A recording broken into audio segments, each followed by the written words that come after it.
আসসালামু আলাইকুম, স্বাগত জানাচ্ছি সবাইকে। ১/৭ ২০২৬ রোজ বুধবার আজকে রয়েছি ফরিদপুর জেলার বোয়ালমারী উপজেলার বিভিন্ন হাটে। আজকে কত করে রয়েছে পেঁয়াজের দাম একটু জানিয়ে দেওয়ার চেষ্টা করছি। পেঁয়াজ কত করে বলে এটা?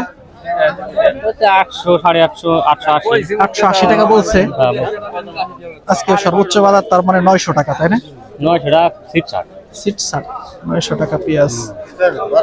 কত সুন্দর পেঁয়াজ! এটা কি পেঁয়াজ, কি জাতের পেঁয়াজ এগুলা? লাল তিল চাঙের সংরক্ষণ কেমন থাকে? ভালো থাকে? হ্যাঁ, লাল তিল ভালো থাকে, কিন্তু হাইব্রিড ভালো থাকে। লাল তিল তার মানে এটা ভালো সংরক্ষণে থাকে। কত করে বিক্রি করলেন মুরব্বী? হ্যাঁ, কত করে বিক্রি করলো? মানে 1300 টাকা না? 1300 টাকা ছোট্ট পেঁয়াজ। যে পেঁয়াজ এখানে 1800 টাকা 1700 টাকা বিক্রি হয়েছে এক সময়। এবছরই 1700 টাকা আমি বিক্রি করতে দেখছি। আজকে সে পেঁয়াজ 1300 টাকা করে। আসলে কেউ বলতেও চায় না, কিভাবে বলবে? কারণ তো এই ধরনের দাম থাকলে কেউ পেঁয়াজের দাম থাকে মানুষ মুখ ফুটে হাসি মুখে বলে, আর এইভাবে দাম থাকলে কেউ বলতে চায় কি বলবো? ধর, এখানে কোনো বলার কিছু আছে? বলার কিছু নাই। বাস্তবতা হচ্ছে ভিন্ন। এটা আমরাও বুঝি যে বাস্তবতা আসলে ভিন্ন। এই হচ্ছে আপনারটা কত বলে ছোট পেঁয়াজ? 900 টাকা, 1000 বুঝলাম না, 900 টাকা বলে কে?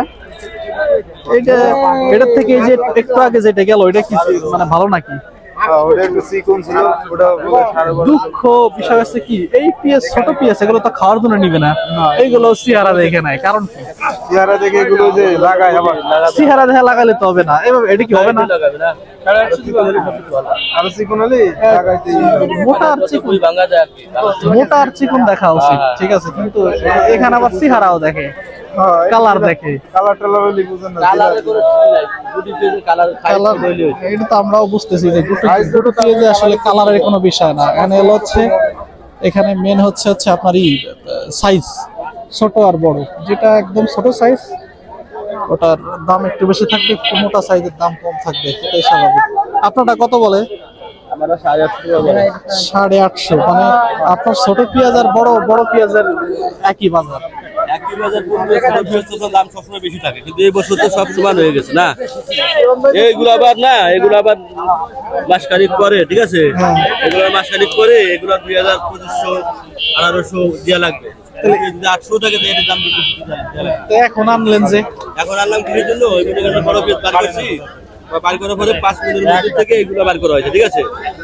তার মানে ওই বড় পেঁয়াজের মধ্যে এগুলো থাকলে ওগুলা ভালো দেখা যায় না। এখান থেকে বাইসে নিয়ে এই করে বাইসে কেটে নিয়েছি, তাই তো? তো আপনারটা সম্পূর্ণ যে বাস না তা না, মাঝারি হয়ে গেছে। হ্যাঁ, মাঝারি। এই জন্য দাম ওইভাবে বলতেছে। যদি এরকম ছোট বাস না হইতো তাহলে ওইটার দাম থাকতো। না, ঠিক আছে, আসলে কথা ঠিক আছে আপনার। দেখেন পছন্দ না।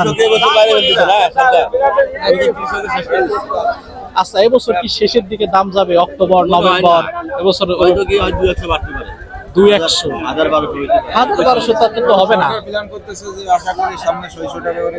কারণ কিসের জন্য জানেন? বর্তমান আমাদের দেশে যে পেঁয়াজ আমদানি হচ্ছে, এতে আমাদের দেশ চলতেছে, বাইরের থেকে আনা লাগছে। তারপরেও আমাদের দেশে অভাব হয়ে গেছে, এই জন্যই দামটা সীমিত। আবার যদি আগে তো মনে করেন যে এই ফরিদপুর ডিস্ট্রিক্ট, পাবনা, এই 2-3টা ডিস্ট্রিক্টে পেঁয়াজ লাগাইছে, এখন মনে করেন যে 64-র মধ্যে 50-এর মধ্যে চলে আসছে পেঁয়াজ। হ্যাঁ, অনেক জেলায় আগে তো হাতে গোনা 5-6টা জেলা ছিল, এখন তো 64টি জেলার প্রায় 25 জেলায় এখন পেঁয়াজ। এখন এই জন্য সমস্যাটা হয়েছে, কথা বুঝছেন? কারণ এখন আমদানি আছে, মাল আছে, সরকার চাহিদা আছে, আপনার যা আছে আপনার দেশে, তাই তো হয়ে যাচ্ছে, যা বোঝা যাইতেছে। সব জেলা আসলে ভাগাযোগী করা উচিত, আবার পরিকল্পনা নিয়ে আসলে আগানো উচিত, তাতে করে। এবছর যারা যেসব ডিস্ট্রিক্টে নতুন করছে, এবছর তারা লস তো খাবেই। আমরা তো আমাদের তো আবাদ করতেই হবে। আর যারা নতুন এবছর করছে, এরা স্টপ চলে যাবে, স্টপ হয়ে যাবে একবারে, স্টপ হয়ে যাবে যে কি করছিলাম। এদের কারণেই আসলে পেঁয়াজের দাম আসলে বাজারে কমছে। ঠিক কথা বলছেন। ধন্যবাদ। ভাই ভালো আছেন? আমাদের বেচা হয়ে গেছে, ভালো তো বেচে। কত করে বলে? 850। 850 টাকা বলে। আজকে বাজার আছে কত? এই বাজার আছে 900 900 টাকা আছে 900 এর উপরে নাই। আচ্ছা কানাইপুরে অনেকেই বললো যে 1000 টাকা করে আছে কিন্তু বুঝলাম না এখান থেকে ভাই রাজবাড়ি পাবনা আমাদের এই কানাইপুরে রাজবাড়ি রাজবাড়ি ওদিকে অঞ্চলে কি বাইরে বাজার দিয়ে ওগুলো পিস কালার ভালো সাইজ বাজার এগুলো পিস চাইদা চাপা চাপা কোয়ালিটি স্পেশাল ঠিকই বলছেন এইভাবে হইতে পারে এখানে হাইব্রিড জাতের পেঁয়াজ সম্পূর্ণ বড় ছোট বিভিন্ন কথা, কিন্তু আমরা যে পয়সা করে পেঁয়াজ আনি না বাজারে, আর ওদিকের পেঁয়াজ সম্পূর্ণ পেঁয়াজ এইভাবে পরিষ্কার থাকে এক সাইজের, হ্যাঁ এটা ঠিক বলছেন যে ওদের পেঁয়াজ আসলে এক সাইজের হয়।